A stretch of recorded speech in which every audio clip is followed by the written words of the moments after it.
Dr. Zakir, how should the Muslims greet each other on the Eid day? And furthermore, are they allowed to say Eid Mubarak? As far as greeting one another, it is recommended in the Sunnah that Muslims should greet each other on the Eid day because it's a day of festival, etc. And according to Fatih al-Bari, volume number 2, page number 446, the Sahabas, the companions of the Prophet, whenever they met each other during Eid day, they used to wish each other by saying, Takabbalallahu minna wa minkum, meaning, may Allah accept it from us and you.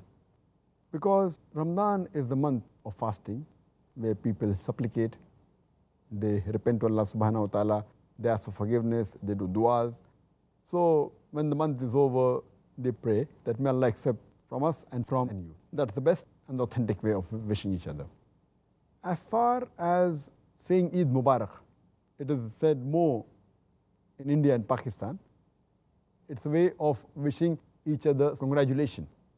Mubarak means something of blessing. So Eid Mubarak means may it be a day of blessing, but it's more used as saying congratulations.